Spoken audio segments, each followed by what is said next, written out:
Hey class, welcome to week 3. Hope your week's going well so far. Okay, we're going to cover chapter 4, public opinion. Um, Obviously, a key part of public relations, right? At the end of the day, we are looking to influence and inform, and so that is to impress upon public opinion, okay? So we're going to talk a little bit about that. Public opinion, the aggregate of many individual opinions on a particular issue that affects a group of people, okay? So the key here is it's the aggregate of several opinions. Um, Public opinion on any given issue consists of different varieties of people. You're not getting a true public opinion of something if you only look at one swath of people. Okay, we see this with polling all the time. Um, Good polls have an accurate depiction of the populace. Um, a lot of times, if polls are off, it's because they're polling too much or too little of one group of people. That's push polling, for instance. You'll see push polls where polls that are partisan, a Republican polling firm or a Democrat polling firm, will poll on a race and purposefully poll too many or too few of a certain group to get the numbers that they want, to then spread the numbers out there to provide momentum for their candidate or to provide maybe a negative news for their opponent when it's a junk poll. And it's a junk poll because they have not accurately covered the populace. Um, so, good public opinion polling and an understanding of public opinion is to make sure that we get a good sample of everyone. Okay, so that's key, especially in public relations where a lot of money is being spent um, on public relations campaigns to get results. So if you begin in the beginning with poor data, if you begin in the beginning with poor structure, it's going to show in the end. Okay, and as we get more into research later in the course, we'll go over some of that. Okay, um, good public opinion takes years to build. Okay, brand image, for instance. Take a look at brand image. It takes a long time to build that brand. It takes a long time to build positive a positive image about a candidate or an individual, a public official, a celebrity, whatever that might be. It takes a while to get there. It can fall apart just like that. We find brand images with corporations. The textbook gives us several examples of corporations and brands that have fallen because of issues that often are not even related to their product, right? I mean, if you take a look at the Tylenol case, that was related to the product. There was concern over. I mean, basically the Tylenol. There were Tylenol bottles that were poisoned. That dinged the product. Conversely, you'll find corporate brands that are damaged because of things that have nothing to do with the product, but it has to do with what the corporation does. The CEO could be in a scandal. The corporation could decide to, um, Nike saying that Colin Kaepernick was their spokesperson amidst the NFL, the controversies of the NFL, and a good percentage of the NFL, fans of the NFL said, "No, I'm not. I'm not doing this." Right. So it does not always have to be connected to the product of the brand.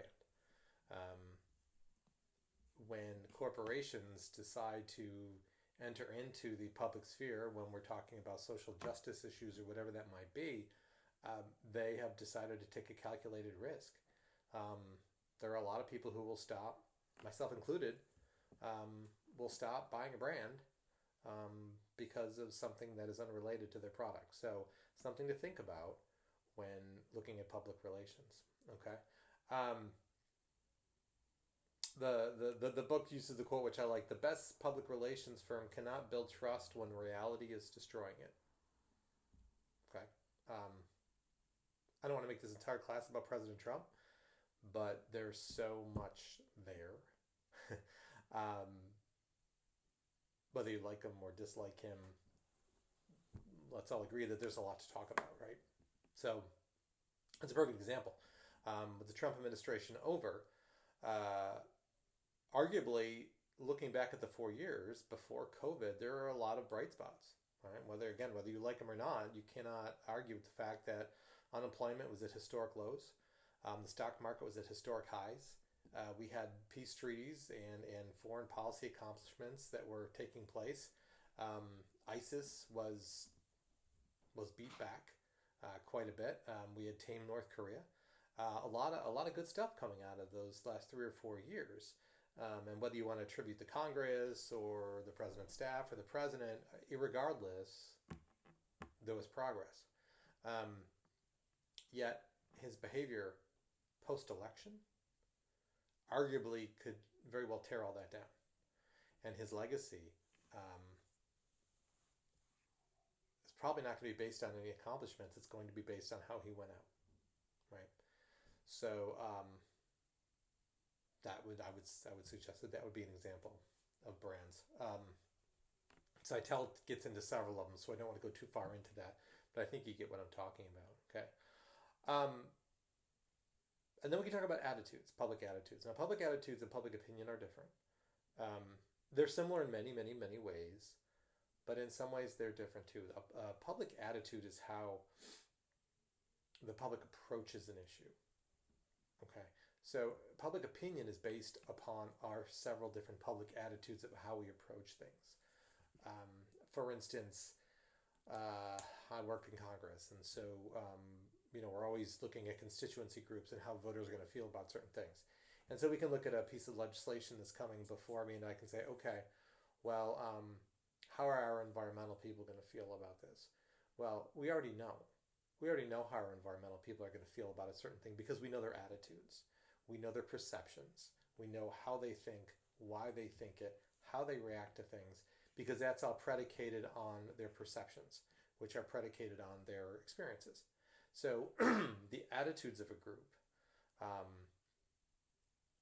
make up public opinion. Okay.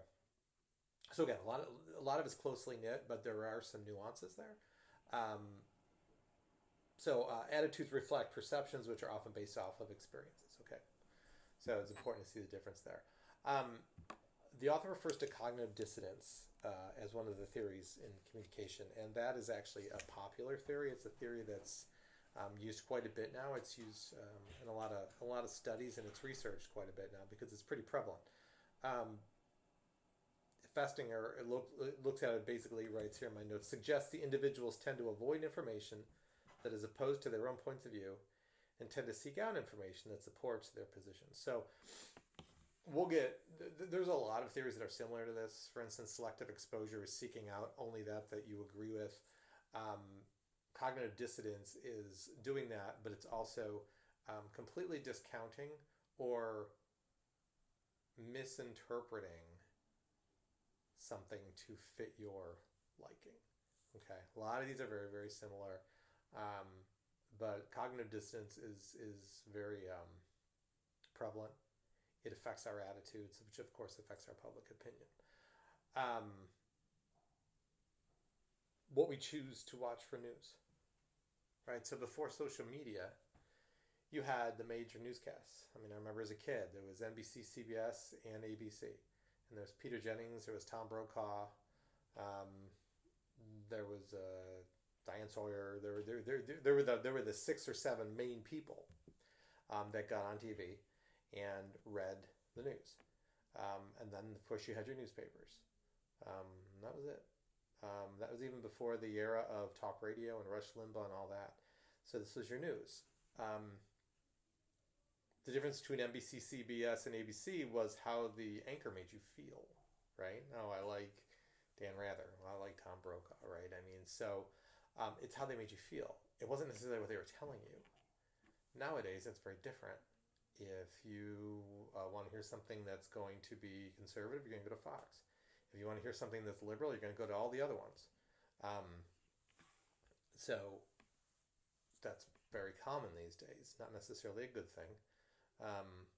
But that is cognitive dissonance in the now, and it affects public opinion and it affects attitudes. So what does this mean for public relations? Well, we're trying to, as Seitel says, we're trying to get that silent majority. We're trying to get that group there that maybe we don't necessarily know their attitudes. We don't know their opinions. Um, if we are trying to market towards people who like chocolate ice cream, we're going to market towards those who we know like public ice cream or like chocolate ice cream because of the public opinions and their attitudes. But we're also going to try to find that silent majority that we don't know, right?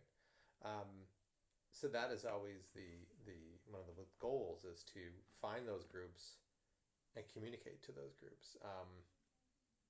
It also makes it important to understand your message and if it's resonating and how it's working. Um, we'll get into research on this, but as we've said in the past, a lot of money and a lot of time goes into putting messages together and the tools to deliver that message. And if we don't know it's working, if we don't know how to tweak it, then we're going to continue to send out a message that is not resonating. Okay, so that's why it becomes very, very important to be able to know what is resonating and what is working. Um, and one of the ways to do that I want to talk quickly about is by using process models.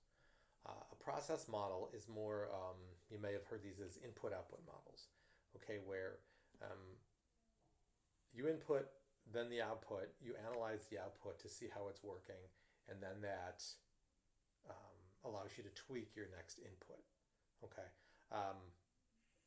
I often look at it as if you think this is going to date me a bit, but if you go back to the old Willy Wonka and the Chocolate Factory movie with Gene Wilder back in like the 70s or late 60s, and I wasn't alive then, seen it on reruns, okay.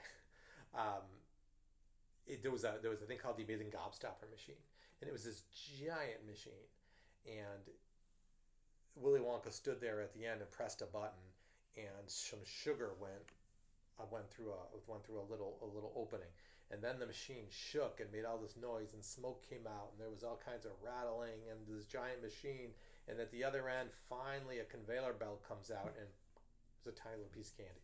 Okay, all this stuff, all the machinations, and all of the work went into on the other side producing something. That's kind of how I view these process models. Okay, they're messy, but at the end, something comes out that's very, very, very usable. Um, so one model to look at is Easton's process model. So it is in your readings for this week. And it's a very simple input-output model. Take a look at it. But basically what it entails is um, the political system is the box. Okay, so you could really call that anything. Basically, that is your decision. That is what we're making a decision on, or it is our message. What are we going to curtail as this message? What is this package going to be? That consists of your inputs that go in. Okay, then you make that decision, or you make that message. You release that message. You implement the plan, and then it is an output. That output goes into your different environments. Okay. Then you take the reactions and the data from those environments, you analyze it, and then you use that to tweak your message, which you then put through the process again. Okay, if you take a look at the model, it'll make more sense. I'm not doing it much justice here. That's why I put the thing there. But I mean, it's kind of what it looks like, right? So it's a basic process model. So let's apply this. Okay, let's apply it to an issue. For instance, let's say that we are doing gun control. Let's say that we're a group that's going to advocate for gun control. So we first think, okay, well, how are we going to, first of all, what's our purpose and how are we going to advocate this? Well, we are going to put out a public relations campaign supporting President Biden's new initiative to enforce background checks, universal background checks. Okay. You package that message. Okay. Then you put the message through as it becomes your output. It goes into your different environments. So what are your different environments? Well, your different environments is the voter. Okay, that's one environment. The media would be another environment. It's politics, so your donors, okay, are going to be another environment. The Congress would be another environment. Okay, there's several more environments, but let's just look at those four. Okay, so the message comes through. Now you're going to get feedback from those different environments. You're going to get feedback from Congress. The media is going to treat this a certain way. Your donors are going to treat this a certain way. Your special interest groups and the voting public is going to treat this a certain way. You're going to get feedback from those environments. Okay, you're going to take that feedback, and then you're going to tweak your message according to the feedback you get as it goes through the process again. It's a feedback loop, okay, or a process model. And so gun control is one way to look at it. The output is the decision, and then the input from your environments, okay? This allows you to constantly refine your message and constantly pivot when you need to, or adjust or double down where you might want to, okay? Some of this process model is also public opinion polls and what the public is looking at. So just something to look at for those of you who might be doing future research on these types of things. Process models are helpful in analyzing. I used one in my PhD dissertation to analyze some things. They're helpful to get a sense on how your message is resonating to your outside influencers and how you can tweak those messages, okay? So just a little bit of application there. So, okay, well, please make sure you do the readings on that. I know that we have our first paper due this week as well. So if you have any questions on that, let me know. And outside of that, have a great week. Thanks.